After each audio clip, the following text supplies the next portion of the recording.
Alors nous allons continuer ce matin notre petite série sur donc les pièges, les difficultés, les situations qui sont là dans nos vies, qui peut-être certaines fois nous éloignent du Seigneur. Et particulièrement depuis dimanche dernier, on parle de Pierre, un personnage qu'on connaît très bien, hein, Pierre. Je crois que c'est l'un des personnages où il y a le plus de détails sur sa vie. Donc ça nous permet vraiment de bien mettre une image sur sa personne. Et particulièrement sur ces derniers moments, en tout cas les derniers moments avant que Jésus donne sa vie. Donc le moment où il va aller jusqu'à renier le Seigneur. On a bien établi les choses la semaine dernière. On a vu que Pierre, c'était pas juste un chrétien qui venait à peine de se convertir ou un chrétien qui, il connaît pas grand-chose, etc. Il a marché avec le Seigneur, très proche du Seigneur pendant 3 ans. Donc il connaît les choses, c'est lui qui va avoir la révélation. Tu es le Christ, le Fils du Dieu, etc., etc.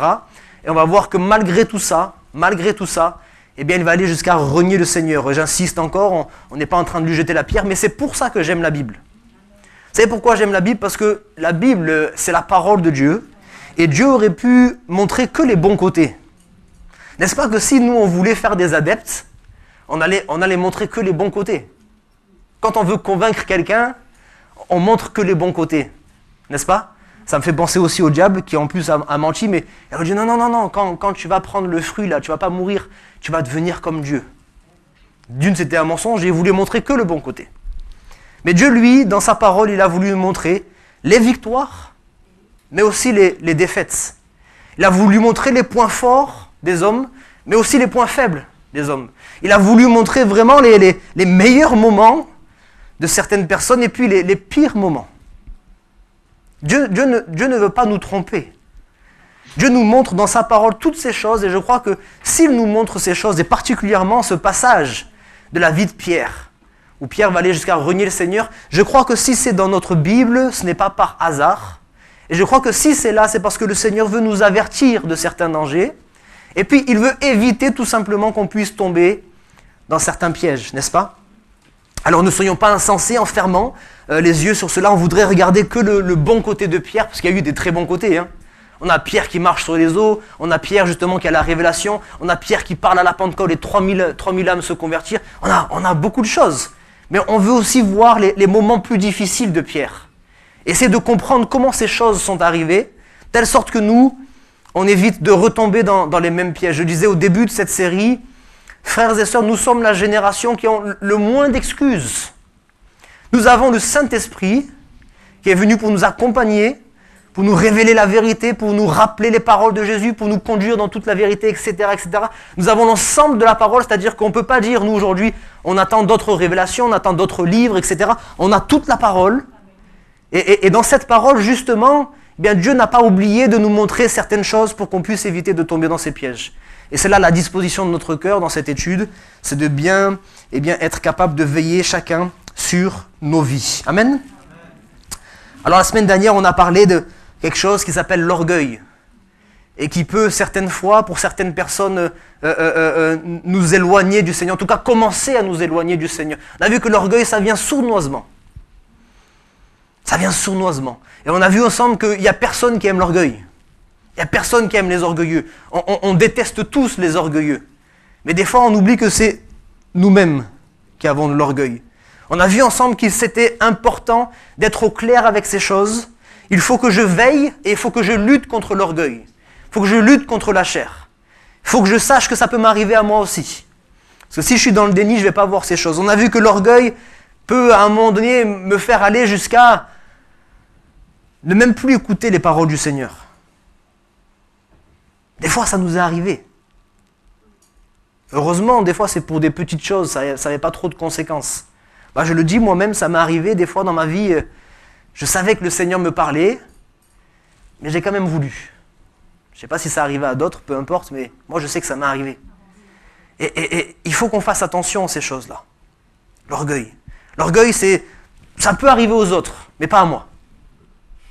Ça peut arriver aux autres, les autres peuvent se refroidir, les autres peuvent, mais moi ça ne m'arrivera jamais. Non, que Dieu nous garde de ces choses-là.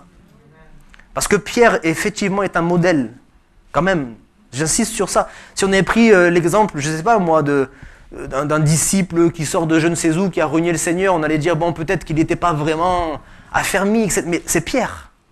C'est Pierre qui a renié le Seigneur. Alors prenons garde, bien-aimés. Amen. On a vu aussi, eh bien, le sommeil spirituel, ce qu'on peut appeler sommeil spirituel. Et là encore, le sommeil spirituel, je veux faire une petite, un petit exemple avec les choses d'ici-bas. Le sommeil, c'est pas toujours qu'on s'endort comme ça. Hein. Ça, c'est une maladie, ça s'appelle la narcolepsie. Quand on s'endort directement, c'est qu'il y a un souci. Mais sinon, normalement, ça vient tout doucement, vous voyez. Hein. On sent qu'on perd des forces, on perd notre énergie, puis on commence à s'endormir. Alors quand justement on n'a pas envie de s'endormir, on essaye de se réveiller, on va bouger un petit peu, on va boire du café, je sais pas, mais on trouve une solution pour éviter de s'endormir. Alors le sommeil spirituel aussi, il vient pas comme ça en claquant des doigts. Et en fait, en réalité, nous-mêmes on sait quand est-ce qu'on commence à s'endormir spirituellement. Il y a des petites choses qui sont là dans nos vies, et au final, nous on le sait. Peut-être que les autres ne le savent pas, mais nous on le sait.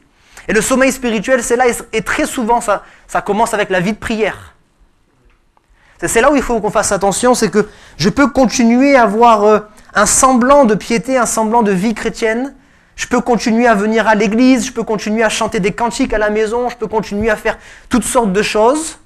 Je crois toujours en Dieu, je n'ai pas renié le Seigneur, mais ma vie de prière, elle n'est plus ce qu'elle était avant.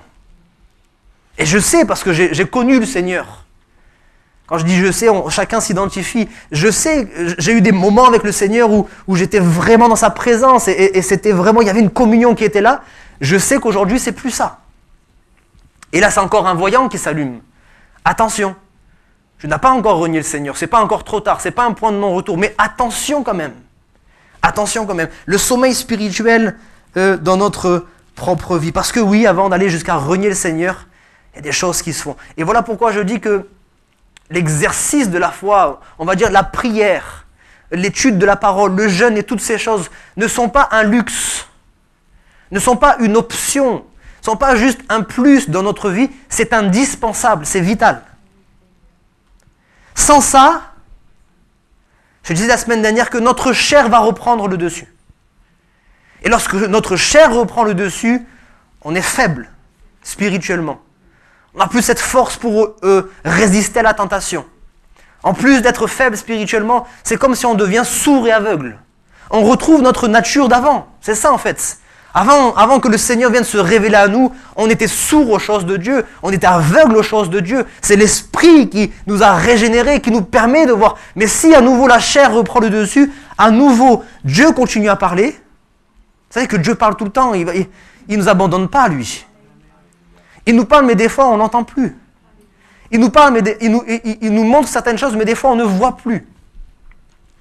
Alors, on doit veiller sur notre propre vie, notre sommeil spirituel, notre vie de prière. Je crois que la vie de prière, c'est une bonne jauge. C'est une bonne jauge, pour reprendre encore l'exemple de la voiture, si vous voulez, c'est comme pour l'essence. On voit que ça baisse, et puis, des fois, on attend un peu trop. Non, il ne faut pas attendre trop. Quand on voit que ça baisse, c'est une jauge. Je vois que ma vie de prière, elle commence à diminuer. Il faut que je reprenne, il faut que je retourne auprès du Seigneur faire le plein. Alléluia. Le sommeil spirituel. Je dis qu'on peut toujours être dans la présence du Seigneur, comme Pierre. Si on reprend le récit, vous savez qu'ils sont dans le jardin de Gethsémani, on s'était arrêté là. Le Seigneur a dit, veillez et priez.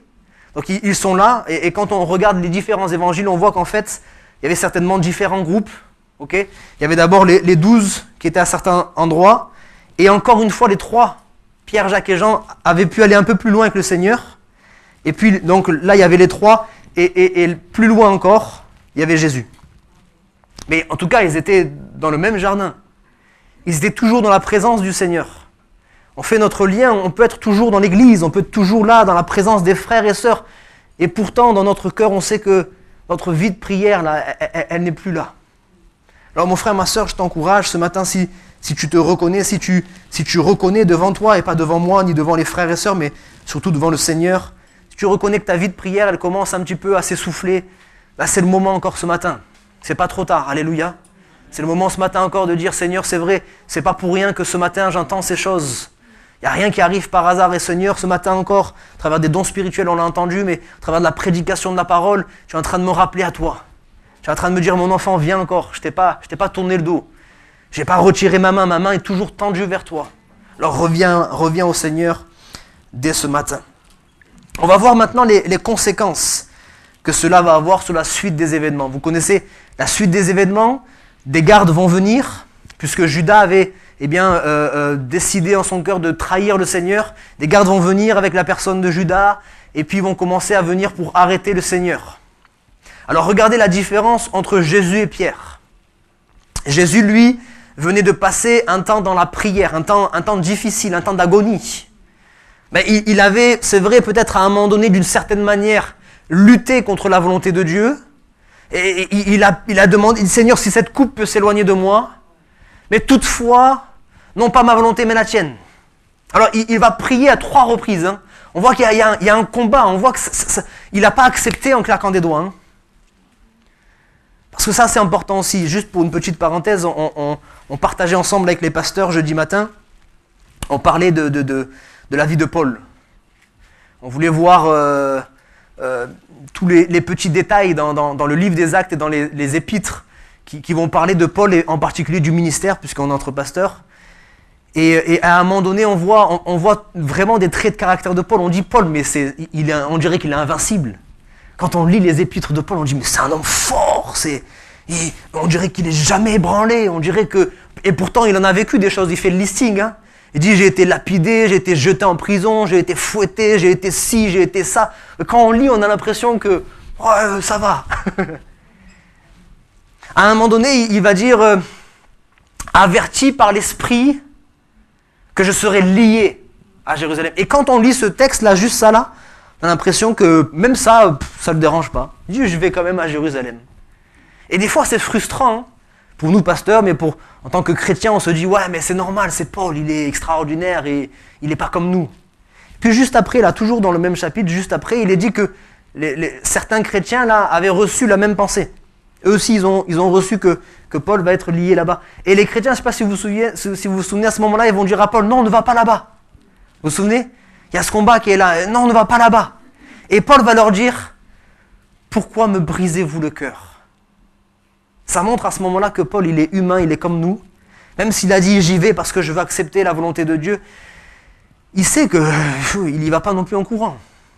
Il dit, en plus, si vous me dites qu'il ne faut pas que j'y aille, voilà, il y a l'amour fraternel, il y a toutes ces choses, il y a le sentimental, il y a le charnel qui vient, ne me brisez pas le cœur.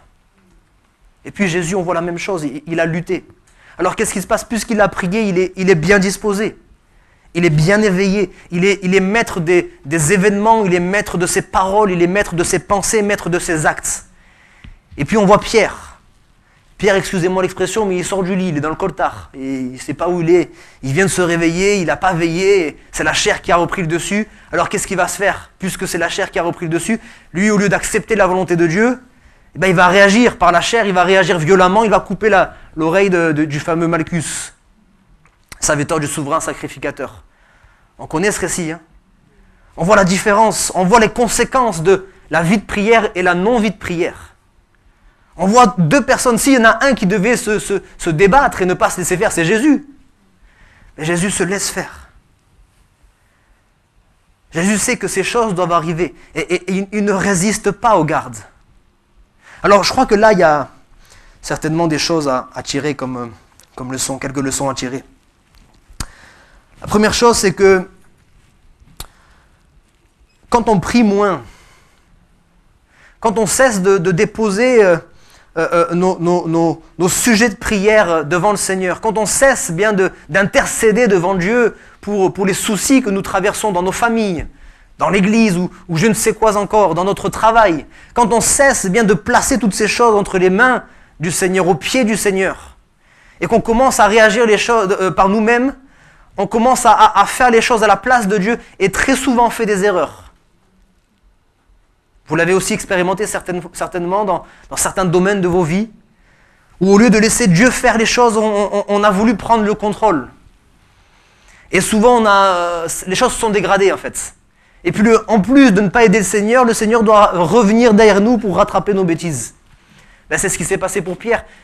Pierre n'a pas aidé le Seigneur, au contraire, le Seigneur a dû passer derrière lui pour guérir jusqu'au bout. Hein. On voit l'amour du Seigneur. Même ceux qui viennent pour le prendre, il sait qu'ils vont le prendre pour le mener devant Hérode, devant Pilate, pour le crucifier. Même envers eux, Il a encore de l'amour. Et sincèrement, entre vous et moi, parce que des fois je réfléchis un petit peu comme ça, entre vous et moi, si ça avait été nous, si ça avait été moi en tant que pasteur, j'aurais dit, bon, c'est pas moi qui t'ai coupé l'oreille. Hein. Maintenant, tu restes avec ton oreille coupée. Moi, j'ai rien fait, c'est Pierre. Puis au moins, tu restes quand même avec ton oreille coupée. Moi, je suis quand même content. Et le Seigneur, il dit, bon, non seulement, c'est pas moi qui te l'ai coupé l'oreille, mais en plus, je vais te guérir. Waouh. Quel amour. Il a dû être étonné quand même, hein, cet homme. Et je pense que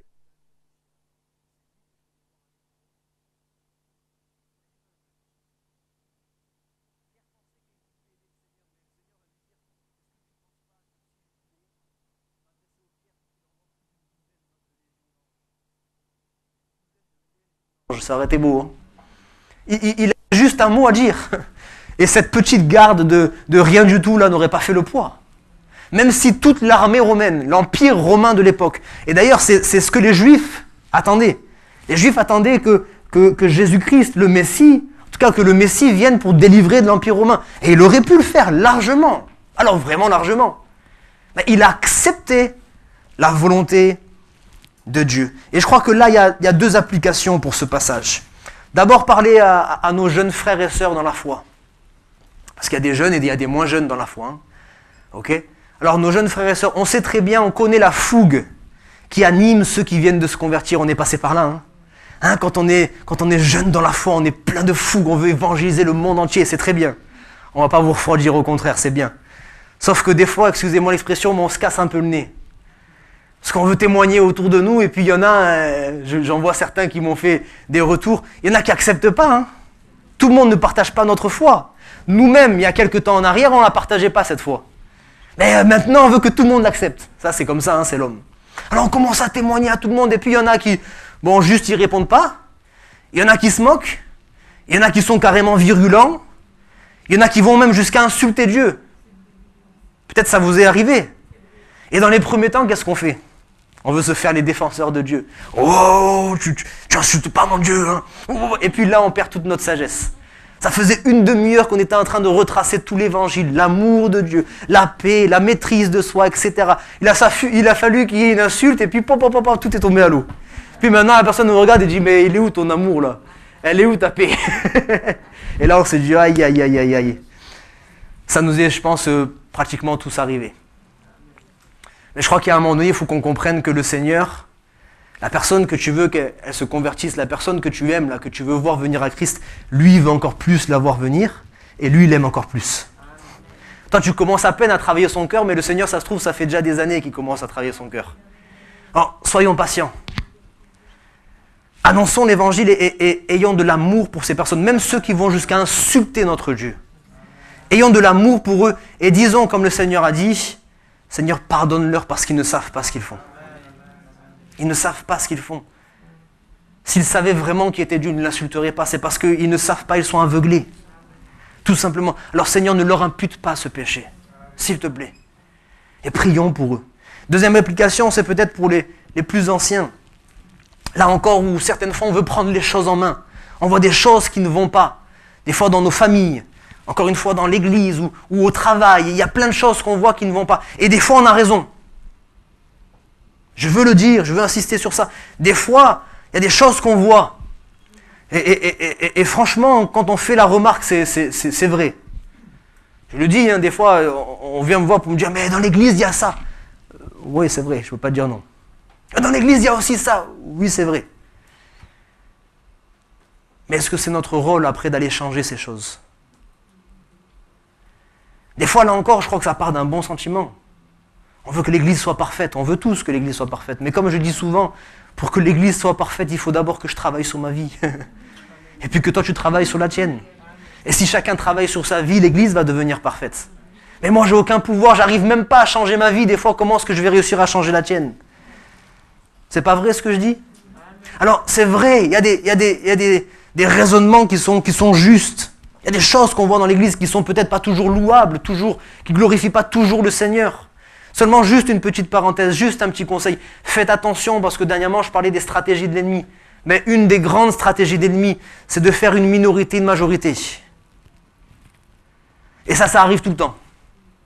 On voit quelques petits soucis et puis on va dire l'église est comme ça. On voit quelques petits problèmes. L'église, on voit quelques petits problèmes dans la famille. On dit, toute ma famille est comme ça. Non, tu as un cousin ou une cousine qui a un peu un caractère de cochon. Mais c'est pas toute ta famille. Et c'est vrai aussi dans l'église. L'ennemi, il veut faire en sorte qu'il y a une généralité. C'est pas une généralité. C'est pas une généralité. Et j'aimerais dire une chose, c'est que des fois, dans notre manière de parler, mais c'est pas mauvais, on dit c'est mon église. C'est vrai sans être vrai. C'est l'église de Jésus-Christ. Après, c'est vrai que c'est notre église aussi. Mais ce que je veux dire par là, c'est qu'avant tout, moi, je fais partie de l'église. Vous, en tant que chrétien, vous faites partie de l'église. Et même moi, en tant que pasteur, c'est pas mon église. Dieu m'a confié le troupeau pour un certain temps. Mais c'est son église. Et si c'est son église, c'est lui qui veille sur elle. Et si c'est son église, il voit mieux que nous les défauts. Et si c'est son église, il aime son église mieux que nous-mêmes. Il est déjà en train de travailler à son perfectionnement. Nous, la seule chose qu'on peut faire, c'est s'aimer les uns les autres, comme il nous a demandé de le faire. C'est se supporter les uns les autres, comme il nous a demandé de le faire. Et c'est prier les uns pour les autres. Et une fois que j'ai fait tout ça, maintenant je commence à regarder à moi-même. Et j'essaye de rectifier pour éviter d'être une occasion de chute pour un frère ou pour une sœur. Parce que je ne veux pas que quand un frère ou une sœur me voit, il dit voilà, à cause de ma vie, il va dire l'église, elle est comme ça. Non, non, non, non, non. Je veux travailler sur ma propre vie. Est-ce qu'on est d'accord ensemble? Alléluia. On va lire ensemble, si vous voulez bien, Matthieu chapitre 26, verset 51. Je vais essayer de ne pas être trop long ce matin pour qu'on puisse ensuite libérer les jeunes afin qu'on revienne à 13h.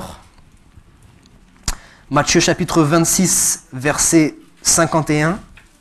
Alors je lis pour vous, de toute manière il y a 3 références, je vais aller un peu plus vite. Et voici un de ceux qui étaient avec Jésus et tendit la main et tira son épée, il frappa le serviteur du souverain sacrificateur et lui en porta l'oreille. Alors, on a vu ensemble qu'on voulait lire différents récits, en particulier des évangiles synoptiques, donc Matthieu, Marc et Luc. On lit dans Luc, chapitre 22, verset 49. Ceux qui étaient avec Jésus, voyant ce qui allait arriver, dirent « Seigneur, frapperons-nous de l'épée ?» Et l'un d'eux frappa le serviteur du souverain sacrificateur, il lui emporta l'oreille droite. Évangile de Jean, chapitre 18, verset 10. Simon-Pierre, qui avait une épée, la tira, frappa le serviteur du souverain sacrificateur et lui coupa l'oreille droite. Ce serviteur s'appelait Malchus. Alors là, je trouve très intéressant lorsque vous avez un récit qui est relaté par différents évangélistes, différents auteurs, de lire les différents. Parce que chacun a sa sensibilité. Et vous verrez qu'à aucun moment, les uns et les autres se contredisent. Des fois, ils paraissent se contredire. Mais là, il faut faire des recherches. Dernièrement, dans un petit temps de partage, on avait fait quelques exemples comme ça, où dans différents évangiles, on a l'impression que... Et juste une petite parenthèse, ça c'est pour la culture générale, on va dire. Il y a un moment donné où un des évangélistes, concernant l'histoire du figuier, va dire que quand Jésus va maudire le figuier, à l'instant même, le figuier va sécher. Et l'autre va dire que c'est le lendemain. Ok ? Et quand on regarde, on dit mais ils se sont contredits les deux. Mais là, il y a plusieurs interprétations. Il y a l'interprétation de la foi. Il y a ceux qui ont vu spirituellement qu'il s'est desséché, mais il n'était pas encore desséché. Et puis il y a ceux qui ont entendu de voir que ça s'accomplisse physiquement. Et puis il y a le fait aussi, alors vous voyez que des fois, il ne faut pas juger trop rapidement la parole. Hein. Il y a le fait aussi que nous, on a l'impression que dans un verset, où entre le verset 14 et le verset 15, c'est au même moment. Mais des fois, entre le verset 14 et le verset 15, il s'est passé une journée. C'est ça aussi qui est difficile quand on lit la Bible. Dans un chapitre, il peut y avoir juste 1 heure. Un chapitre va relater juste 1 heure, mais un chapitre peut relater 3 semaines. Vous me suivez? Donc il y a aussi cette interprétation que dans le chapitre, donc je crois que c'est Marc qui dit ça, l'évangile de Marc, eh bien c'est en fait entre les 2 versets, il s'est passé une journée justement. Et nous on lit ça d'une traite, on a l'impression que c'est le même jour, ok? Ça c'est simplement pour vous dire que les évangiles, au lieu de se contredire, ils se complètent. Et là c'est ce qu'on vient de voir. Matthieu il nous dit juste qu'il y a un serviteur, enfin un des disciples de Jésus, on ne sait pas lequel, qui a tiré son épée, qui a frappé le serviteur et qui lui a emporté l'oreille, on ne sait même pas quelle oreille. Maintenant Luc il vient rajouter un petit détail, il dit c'est l'oreille droite. Et un autre détail, il dit, les disciples vont poser une question avant. Et puis Jean va rajouter un autre détail encore, et dit, bon, celui qui a frappé, c'est Pierre. Parce que tant qu'on ne lit pas Jean, on se dit, bon, qui est-ce qui a frappé? Ça peut être Jean, ça peut être Jacques, ça peut être... Il dit, là, c'est Pierre. c'est notre fameux Pierre. Et puis il dit que c'est l'oreille droite aussi. Et puis il dit que c'est le serviteur, il s'appelle Malchus. Alors, quand vous lisez avec les différents évangiles, ça vous permet d'avoir une vue d'ensemble, une vue plus large, de comprendre un peu mieux ce qui s'est passé, comment ça s'est passé. Alors, ce qui m'intéresse d'abord, c'est que Jean il nous dit que c'est notre fameux Pierre. Et Pierre, on le retrouve quand même. Hein? Pierre, c'est toujours le premier, le fougueux. Et puis, il l'avait dit juste avant. Il a dit, de toute façon, moi, s'il faut, je meurs avec toi. Donc, s'il faut partir en guerre avec l'épée, je pars en guerre avec l'épée. On retrouve notre Pierre. On ne va pas lui jeter la pierre, justement, sans faire de jeu de mots. Ben, c'est Pierre. Voilà, c'est comme ça dans l'église. Et j'ai dit dernièrement, il y a les tempéraments. Il est arrivé, bon, c'est bien lui. Si on nous avait dit c'est Jean, on aurait été plus étonné. Parce que Jean aussi, on a quelques traits de caractère. Jean, c'est plus le disciple de l'amour. Voilà, c'est la douceur, tranquillement. Bon, mais là, si on dit c'est Pierre, bon, ça ne m'étonne pas. C'est Pierre, pam, il jette l'épée. Luc nous dit quelque chose de très important. Luc nous dit qu'avant qu'il aille pour mettre un coup d'épée, les disciples ont posé une question au Seigneur. Frapperons-nous de l'épée? C'est intéressant ça. Parce qu'avant d'agir, ils ont voulu d'abord connaître la volonté du Seigneur. Mais notre ami Pierre, il n'a pas attendu la réponse. Parce que là, on ne peut pas dire que Luc aurait oublié de donner la réponse du Seigneur et peut-être que le Seigneur aurait dit oui. Il ne va pas dire oui pour après guérir l'oreille. C'est sûr que s'il avait attendu la réponse, le Seigneur aurait dit non. Mais il n'a pas attendu la réponse. Les disciples disent, Seigneur, est-ce qu'il faut qu'on te défende? Et puis Pierre, poum. Est-ce que ça ne nous arrive pas à nous aussi des fois?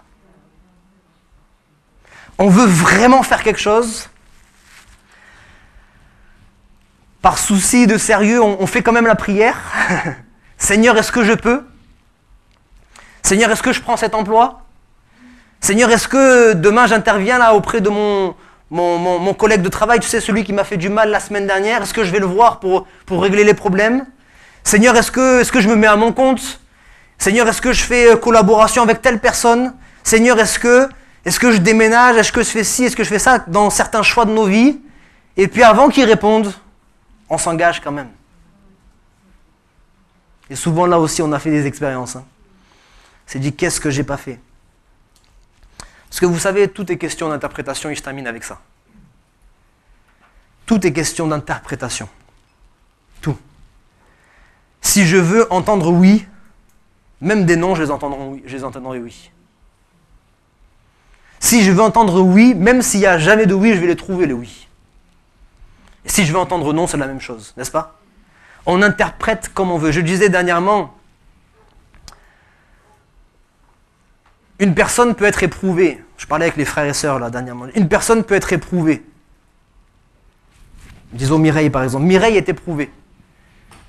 Et alors, l'autre Mireille, elle peut avoir une interprétation. Ah, si elle est éprouvée, elle ne dit pas ça, t'inquiète pas. Mais si elle est éprouvée, c'est parce qu'elle a mal fait.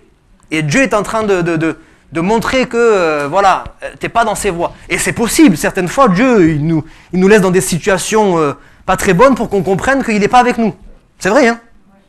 Donc ça peut arriver. Mais Gersand va dire, non, elle est éprouvée parce qu'elle est dans la volonté de Dieu. Et parce qu'elle est dans la volonté de Dieu, il y a l'ennemi qui essaye de la décourager. Et ça peut être vrai aussi. Tout est question d'interprétation. Alors, c'est pour ça que le Seigneur, je reviens toujours à la même chose. Le Seigneur nous dit, évitez d'interpréter pour les autres. Vous n'avez pas tous les éléments. Toi, Mireille, tu es la mieux placée pour savoir si ce qui est en train de t'arriver, c'est parce que tu sais au fond de toi que tu n'es pas dans les voies du Seigneur. Mais tu es la mieux placée aussi pour savoir que c'est parce que justement tu es dans les plans du Seigneur que l'ennemi essaye de s'opposer à toi. Vous voyez, tout est question d'interprétation. On a besoin de sonder nos cœurs, sonder nos reins, sonder nos pensées, sonder nos projets, etc. pour savoir est-ce que Dieu est avec moi. Parce que quand Dieu est avec moi, même s'il y a tout qui est en train de s'effondrer autour de moi, je ne crains pas. Je sais que c'est juste l'ennemi qui essaye de faire des vagues pour que je me déstabilise, pour que je me détourne de ses voies. Mais quand je ne suis pas sûr que le Seigneur est avec moi et que je commence à avoir des oppositions, là je peux tout remettre en question. Est-ce que je fais bien de continuer ? Est-ce que je suis sur la bonne voie ? Est-ce que le Seigneur il est avec moi ? Est-ce qu'il approuve mes choix ? Alors, bien aimés frères et sœurs, si on doit s'arrêter sur ça, il faut bien retenir que le travail il est dans nos vies. Le plus gros du travail il est dans nos vies. Et puis après, avec amour, avec bienveillance, avec sagesse, avec douceur, on va veiller sur nos frères et sœurs. Et j'insiste souvent en disant, on va veiller et non surveiller. Parce que surveiller, c'est un peu trop. On va veiller sur nos frères et sœurs, tout simplement avec amour. Parce que, et là encore, ça va revenir à la communion fraternelle. Vous allez voir que cette série d'enseignements, elle a un but, c'est logique, tout va s'emboîter. On va parler juste après là, de la communion fraternelle, les relations dans l'église, etc., etc. Parce que s'il n'y a pas de communion fraternelle, je ne connais pas ma sœur Janine. Je ne sais pas comment elle est, Janine. Et du coup, elle peut être en train de se décourager en ce moment, mais moi, je ne reconnais rien. Mais si je suis proche de ma sœur Janine, je sais que, ne serait-ce qu'à son regard, juste à sa manière de prier, à l'intonation de sa voix, au fait que je ne l'ai pas vu tel jour ou je ne sais pas. Je sais qu'il y a quelque chose qui est en train de se passer. Je ne sais pas encore quoi. Et c'est peut-être pas encore trop tard, mais je sais dans mon corps. Et je peux veiller, je peux aller voir ma soeur pour lui dire, ma soeur, comment ça va? Est-ce qu'en ce moment il n'y a pas des soucis? Ah oui, il y a des soucis, j'ai besoin d'en parler. Et puis on prie ensemble, on s'exhorte ensemble. Alléluia. Amen. On termine par la prière. Seigneur, merci, c'est vrai pour ton Église. Merci de nous avoir choisis chacun d'entre nous, de nous avoir aimés. Avant que nous ne commencions à nous intéresser à toi, tu nous as aimés de toute éternité. Tu es venu jusqu'à nous et comme Pierre, nous avons pu avoir cette révélation effectivement que tu es le Christ, le Fils du Dieu vivant, est vrai. Mais il nous est arrivé aussi comme Pierre, c'est vrai, certaines fois de marcher sur les eaux et certaines fois de couler. Certaines fois d'avoir une révélation qui n'était pas dans ta volonté. Certaines fois d'être fidèle à toi, mais certaines fois aussi d'être infidèle. Ça nous est arrivé certaines fois d'être humble, mais certaines fois aussi d'être orgueilleux. Ça nous est arrivé certaines fois d'avoir de l'amour et certaines fois aussi d'avoir de la colère. Mais Seigneur, nous voulons nous placer devant toi. Je veux recommander chacun des frères et sœurs ici présents, ceux qui sont en haut sur Zoom, ceux qui regarderont peut-être cette vidéo en différé, te les recommander afin que tu puisses, Seigneur, vraiment, pour chacune de nos vies, nous montrer ta volonté. Et que nous puissions, de jour en jour, de gloire en gloire, être transformés à ton image. Nous voulons te ressembler. Nous voulons, Seigneur, garder nos yeux fixés sur toi. Alors que nous sommes en train de vivre des moments particuliers, des moments troublants, nous voulons, Seigneur, garder les yeux constamment fixés sur ta personne. Ne pas regarder aux vagues, ne pas regarder à la tempête, ne pas regarder à toutes ces choses qui sont autour de nous pour nous distraire, pour nous décourager, pour nous intimider, nous faire peur. Mais nous voulons regarder seulement à toi parce que tu es fidèle, parce que tu ne changes pas. Merci pour cette famille en Christ. Merci pour cette assemblée que tu as fermie, que tu as établie sur de solides fondations. Merci pour l'amour fraternel, pour la communion, malgré, c'est vrai, les masques et la distanciation sociale, pour la communion fraternelle que tu veux renforcer jour après jour, pour les amitiés, pour les liens qui se créent dans cette assemblée. Au nom de Jésus, à toi soit toute la gloire. Amen.